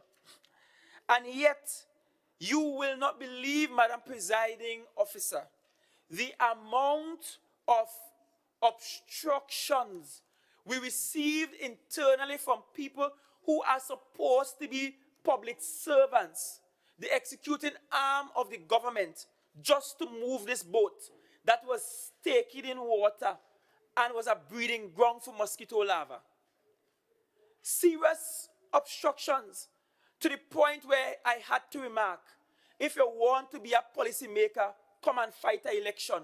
If you can't want to be a policymaker and be a public servant, a public accounting officer at the same time, the law requires that you be one or the other. And so, for matters like that, let me make it very clear. We will have little patience with those who are obstructionists when it comes to the progress for the people of Tobago. So the boat, which they could not remove in more than a year, we move in under 2 months. The division will execute an MOU with the Tobago Sea School for sea training in soft and hard skills for fishermen and divers. That is being done as we speak.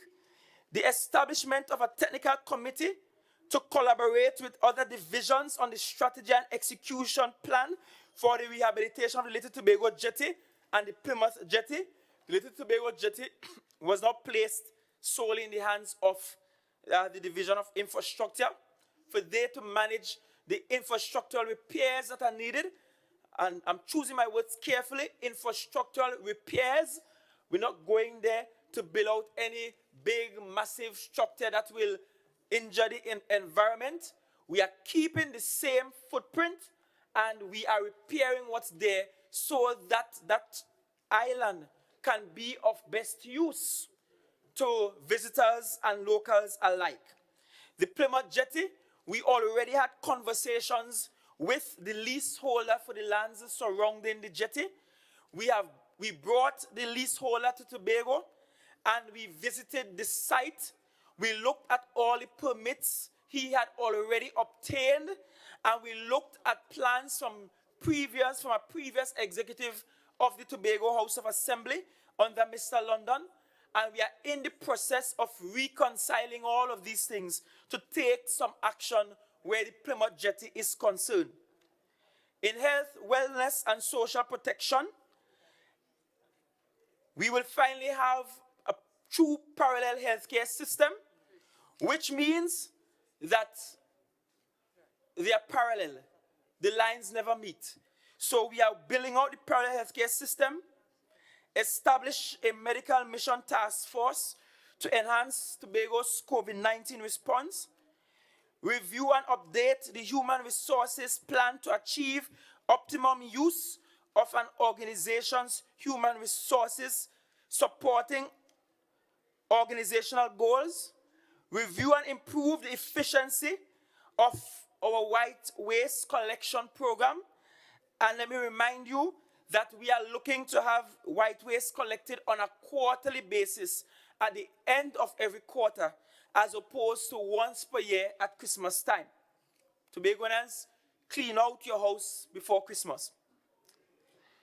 Collaborate with the relevant stakeholders to create cemeteries management strategy for Tobago. And while this one was not discussed at our retreat, I had the good fortune of meeting with the owners and managers at Belgrove facility, where efforts are almost there for Tobago to have its first crematorium.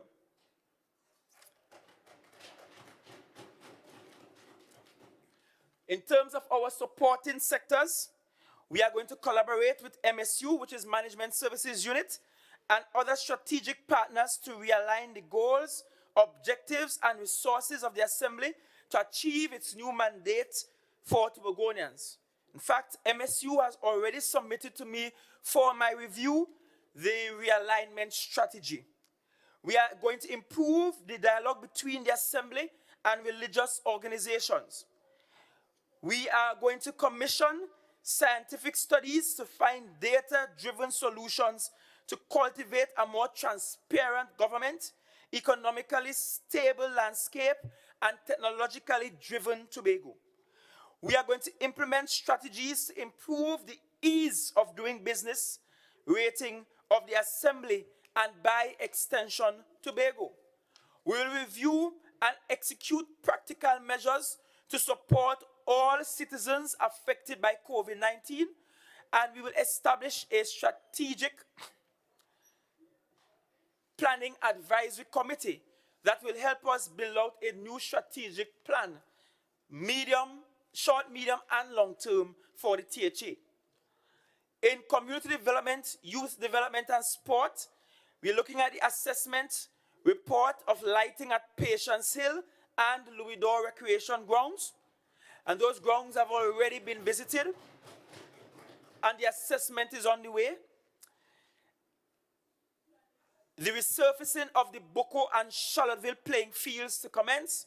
Charlotteville's resurfacing will commence close to the completion of the work being done for the new community center and pavilion, and plans are afoot to begin work at the Boko ground adjacent to the primary school. The residents of Boko are happy that their playing field is no longer a paddock for horses, but a playing field for human beings.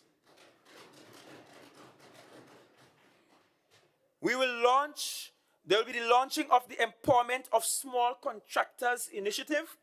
We will tidy what the former administration did, and we will work on ensuring that small contractors have their capacity built out. There will be the rebranding of the Susulands Park in honor of former Member of Parliament for Tobago West, Ms. Pamela Nicholson. There will also be an assessment, and we are looking, the assessment was done, and we are looking to reopen all the Y zones. The Lekoto Community Center is to be renovated and reopened, and work has started there. In education, research, and technology, the line secretaries will host a series of stakeholder consultations and discussions with the Teaching Service Commission, teachers, parents, and students, and that is well on the way, and preparations are being made for the reopening of school on the 7th of February. The division has already procured and are ready to install commercial grade size sanitizers throughout all our schools, a multidisciplinary team to complete preventative maintenance reports and to assess all schools' infrastructural issues are being put in place. And this is without bias or without affecting those maintenance workers that are resident on the school compound. In settlements, public utilities, and rural development, there is a continuation of the rural electrification program, and I'm happy to announce that the line secretary, Mr. Pollard, has already started off, perhaps biasly started off in his own district. I can't blame him. But a few years ago, Madam Presiding Officer, the former line secretary for this division stood here in a budget debate and told me as the then area rep that he will announce, let there be light, and there will be light between Kings Bay and Speyside. All now are still waiting on the light. The more he called for light is the more darkness I received. The last time I checked, a total of 10 street lights in a row were not working in that particular area. And that was at the start of this calendar year. We will complete the distribution of housing lots at the Bell Garden Estate. And I visited the division, and I tell them by the hook or the crook, the people we committed these lands to must get their lands by the time we get to March.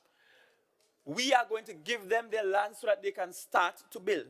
An assessment is also being done of all available house lots across the entire island in public housing communities, and those too will be distributed to those in need. And I'm happy to say, Madam Presiding Officer, that you do not need to sleep with a secretary to get a housing lot.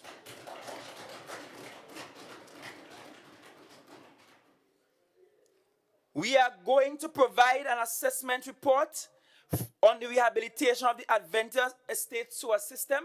In fact, I'm happy to announce the report was already completed, and the engineers have identified that we will need to expend in the region of $300,000 to fix this problem. Imagine that, Madam Presiding Officer, just over $300,000 to fix this sewer problem, and we were spending hundreds of millions of dollars. Passing that mere days before an election. And for years, the residents in Plymouth and Adventure were complaining. That is an insult to the people who vote for us. A strategic management plan for wastewater in Tobago, starting with Southwest Tobago, is being developed as we speak, and efforts have been made to begin doing some spatial planning for the island of Tobago. And Madam Presiding Officer, among the several things we hope to achieve within this first quarter, we hope to begin thinking about this Tobago House of Assembly chamber, our parliament, the Parliament of Tobago. I visited this space a week ago, and I went into the presiding officer's chamber for the first time as chief secretary. And for the first time, I was privileged to be able to see her office itself, or the office itself, and was alarmed that a mere few inches behind the back of the presiding officer is literally a latrine and a kitchen joining each other. There is no better way to describe what is there. You cannot even change your mind in that bathroom. First, it is small. And for some crazy reason, we have a toilet there that is carpeted. Right next to a kitchen, in an already crammed office. I walked around the property with renewed eyes, and I looked at where the clerk of the house, where her office is. And I noticed what I've noticed all along, that none of the partitions go to the ceiling. So there's no sense of privacy. The accounting staff is stretched to the limit. And one of the reasons why we have been having staff members across the THA being quarantined so often is that some of the spaces are so small, we cannot even install sneeze guards for them. That is the reality of our parliament here in Tobago. And this parliament, may I add, is the single oldest parliament and political institution in the entire country of Trinidad and Tobago. This institution is older than the Red House. When they had a Mickey Mouse parliament in Trinidad, we had adult suffrage in Tobago and voting for our own representatives. And that's why Tobago historically continue to bemoan the fact that we do not enjoy that right to self-determination and greater autonomy, because that is what we lost to become a ward with Trinidad. And I want to make it clear that over the next 4 years, we have to fix this parliament. This place will be the only place that some members will ever be viewed by the public, ever be heard by the public.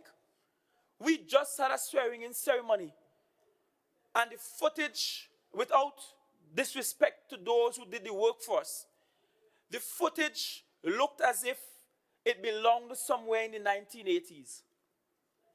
Our parliament on show to the rest of the world, and that was our best foot. Our workers here have been clamoring for more space for a while. What was known as CAS, or is still known as CAS, Central Administrative Services of Tobago, they have moved out of the building next door. And they have long given us permission to occupy that building since the former presiding officer, Mr. Kelvin Charles, a long time ago. I also visited that building last week when I was here. I risked tetanus and I risked falling through the wooden floors to go through all the rooms across on that side. And the one positive outlook is that we have sufficient space to create a beautiful and dignified annex to this historic building that can house the Parliament of Tobago. And we have to begin to look at that. And, Madam Presiding Officer, I'm putting your good self on notice that the Executive Council will put this project into your hands. And we will ask you to do what Jamaica did recently and what was done for the building of the Hall of Justice in Trinidad, to commission a competition in the space for designers anywhere to design what they think our new parliament should look like. To come into the space, look at it, and design what they think it should look like. There is no better form of open procurement practice than that.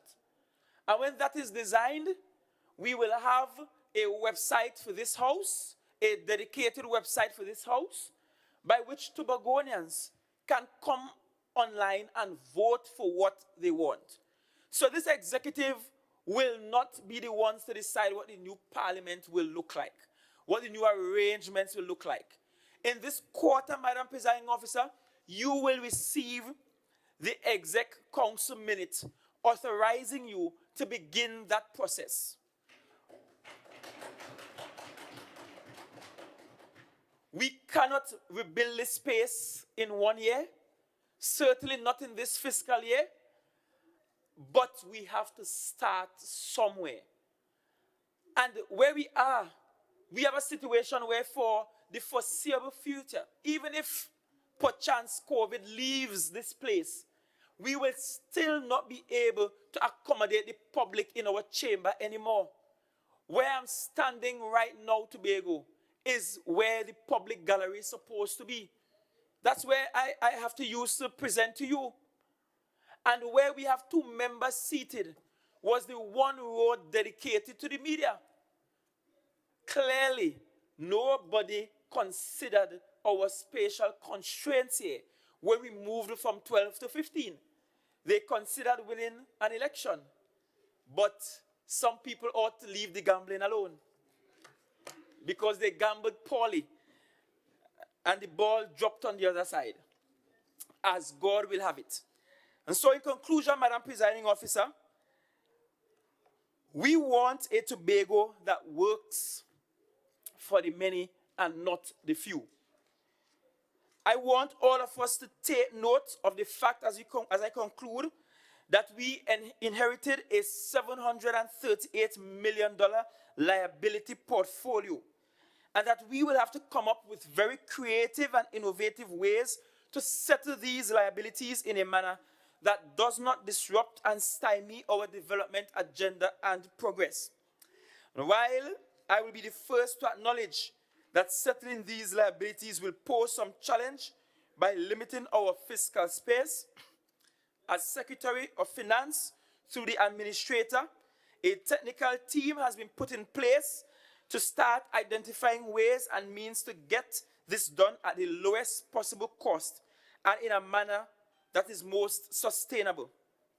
Madam Presiding Officer, I cannot end without making special mention of the role and office of the Deputy Chief Secretary of Tobago. Notice I said of Tobago and not just of the Tobago House of Assembly. Because a significant part of our mandate is firstly to build out that office here in Tobago that will be completed within this quarter in Tobago. Already, MSU has built out the structure for that office. It was approved and it was confirmed on Wednesday by the Executive Council. And so Deputy Chief Secretary, Mr. Watson Solomon Duke, is now duly authorized to begin to build out his office in Tobago. A part of that mandate includes, but is not limited to, setting up an outpost in neighboring Trinidad, which will assist our trade agenda and assist Tobago in marketing itself to investors and providing services to Tobagonians who live down there. And there are more Tobagonians living down there than living on the island of Tobago. It's about time Tobago dresses like an adult and behave maturely in this political space. We are not children of anybody. We are partners, and as far as I am concerned, Trinidad and Tobago contains 2 executives that runs Trinidad and Tobago. The premier executive is that of the cabinet in Trinidad, and the second executive is the Executive Council in Tobago. Those are the 2 executives that run this entire country collectively. Madam Presiding Officer, through the Deputy Chief Secretary, we will advocate for those seventh schedule items to be realized. There are still too many offices based on law that says they are mandated to set up an office in Tobago, and they still have not done that. There is no reason why in 2022, Tobagonians have to jump on a plane or a boat to go to Trinidad to rectify land matters. Our land matters do not belong in Trinidad. They belong in Tobago. and we have to address those issues frontally, and might I say with some radical force that has never before been seen in this country.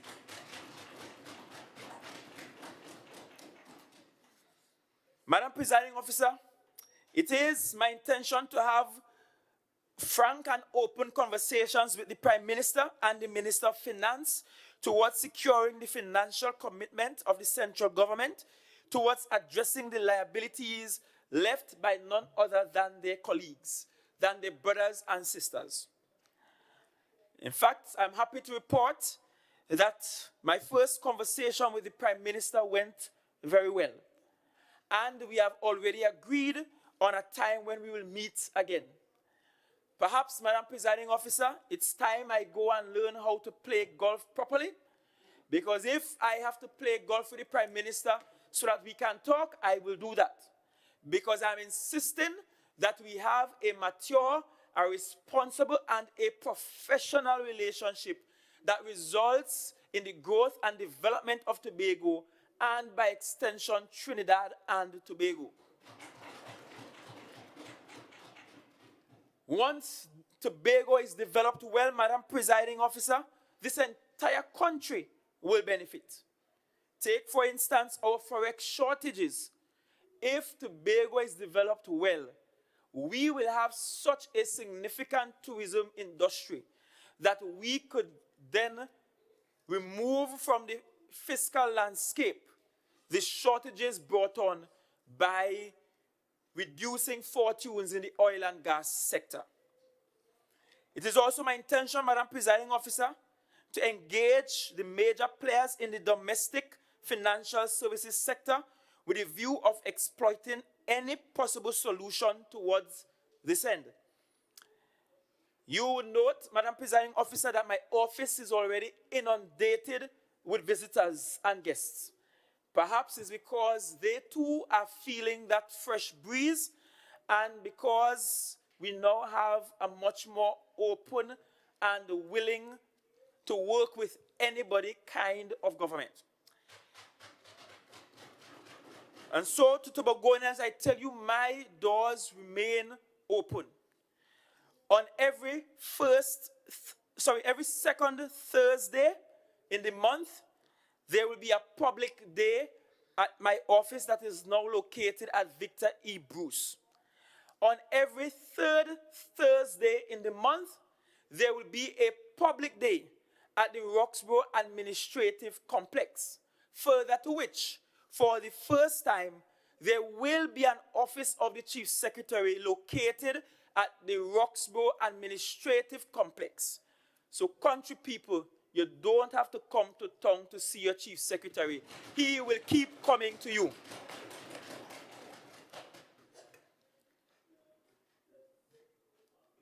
Finally, let me thank Tobagonians on behalf of this team, and thank Tobagonians for investing in us 14 of the seats in this house. Let me take this opportunity to reassure the minority leader that though he's on the other side, I will never treat his office nor treat his constituency the way I was treated or my colleague, former minority leader Duke, was treated when we were on the other side. Democracy dictates that we should have a healthy and a robust opposition. It is par for the course. It is what will make us all in this house better. It is in our best interest, Mr. Minority Leader, through you, Presiding Officer, that we are able to ensure that all Tobagonians, including those who have a minority viewpoint in this space, are welcome to be part and parcel of our development agenda. That does not mean, Presiding Officer, that we will allow those who were choking out our eyes for the last 21 years to continue choking out our eyes. We will simply move them to a safe space where they can no longer choke out our eyes and ensure we serve them from that safe space. I also wish to thank all candidates who offered themselves in the December 6th election. It is a sign that democracy is alive and well in this house. And in this place, on this island. It is a sign that people still desire to want a better Tobago. And I truly believe that we all have that same goal objective in mind. We may just have different routes to that objective. Madam Presiding Officer, I was just a student preparing to complete CXC O-levels in 2001 when Tobago, for the first time in 20 years, changed its administration. I had spent 5 years prior at Bishop's High School and knew what it meant between 96 to 2001 to see teachers get up and protest and walk out of the classroom, to experience staff shortages, to experience the non-delivery of the curriculum because there just wasn't enough. I knew what it was to see that we had to break down a public library at a time when we did not have widespread internet access on the island and could not rebuild one for the rest of my secondary school life and most of my adult life. I was part and parcel of the group of Tobagonians who were saying, we want change. We want something different. Time for Hochoy to go. I was one of those who were trying to influence my parents so to do. Granted, my parents did not take me on, but I tried to influence them so to do. I have lived long enough to see that my parents were right and better judges of that new regime, that new party to which we gave Tobago's treasures to. I have lived long enough to experience grave disappointment. And Tobago is too highly anointed to be so disappointed. I have lived long enough to see that Tobago has not met its deliverables. I read through the harsh statements of then Chief Secretary in 2001 as he at that time sought to bury his opponents and to make Tobagonians shame and name them for their delivery style and the government style. And it breaks my heart as a young Tobagonian to stand here today and to tell you that that which they condemned, they repeated tenfold. And so I cannot end without talking to my colleagues, because it is not sufficient for me to talk to those who were here before and to talk to the minority, but my colleagues with whom I share an executive. This is an opportune time for me to remind you that you are here about the people's business. You're not here to look good. You're not here to drive in fancy cars. You're not here to forget the potholes you once felt when all you could have afforded was a ring road. You're not here to get rich and switch. You are here to do the people's work. And I take it very seriously, your ability to deliver. If you cannot deliver, then you might as well from now tell me you can't deliver. Let me give someone else the task. The only measure by which I will judge you on will be your results and your integrity in public life. Every single one of you. I still hold this team and myself to the high standards that we all signed to in that social contract during the election. And I will continue to wave it over all our heads. And I want to encourage Tobagonians to wave it in our faces, because we cannot continue with governance as we had it. If we do that, Tobago will forever be lost. We have this one and singular moment in our political history to make a difference. We will not have another moment like this again. Not have another. This is the single largest political team in the history of Tobago. Larger than when it was even 12-0. At 12, it was just 15. We are at 18. And so, Tobago and God has blessed us richly. God has blessed us to the point that even seats, electoral districts that were considered crapo seats for our opponents, salt was thrown on those crapo, and we have been able to restore some dignity to those seats. Please do not waste the investment of the people. The people invested in you. You have to now invest in the people. Stay on the ground.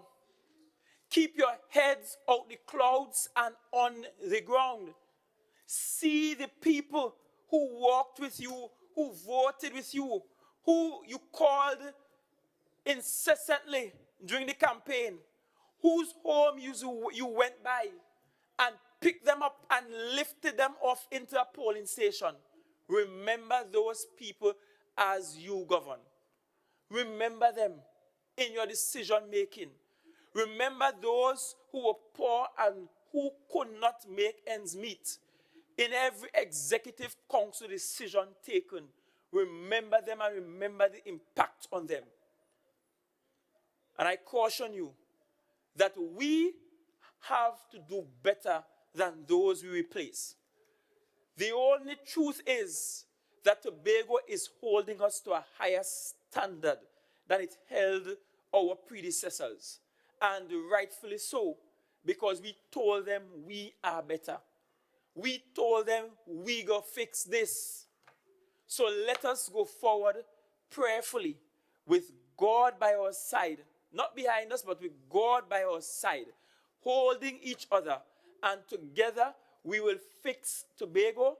Together we will make Tobago the greatest little island on the planet. And we will do so child by child, family by family, and village by village. Thank you, Madam Presiding Officer. Thank you, colleagues. And thank you, Tobago.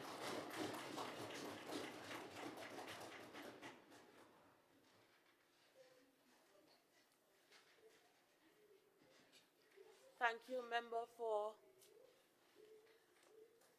Palatine and Smith Speyside. Members, are there any questions?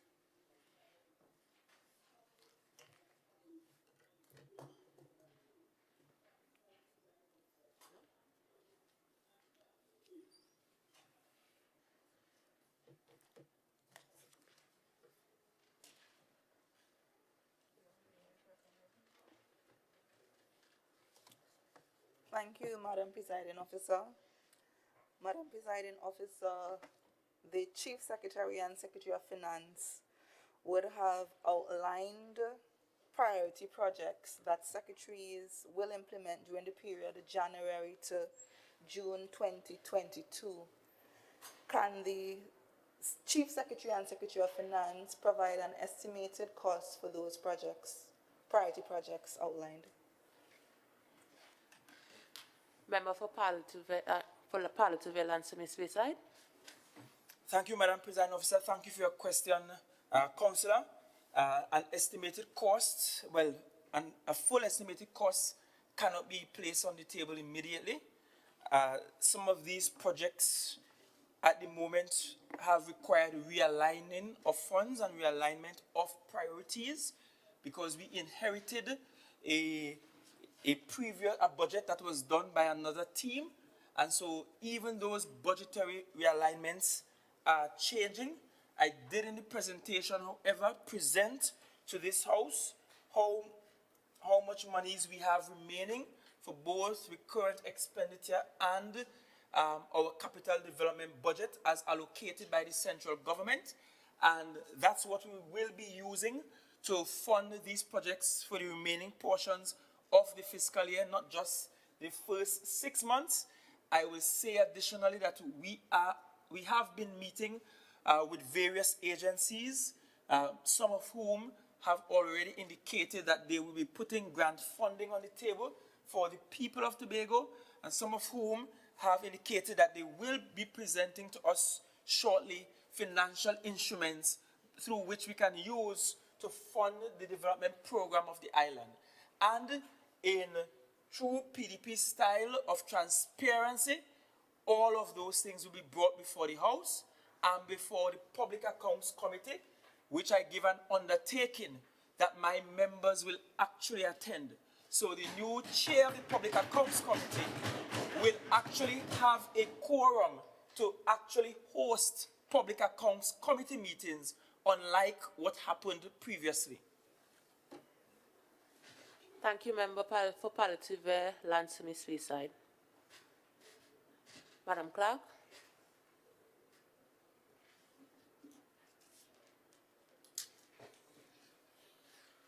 Personal explanations, introduction of bills. Oops. Glasses. Motions relating to the business or sittings of the Assembly and moved by a Secretary or Assistant Secretary. Public business, Executive Council business. Motion for adjournment. Leader of Assembly Business. Thank you, Madam Presiding Officer. Madam Presiding Officer, I now beg to move that this House stands adjourned for a date to be fixed.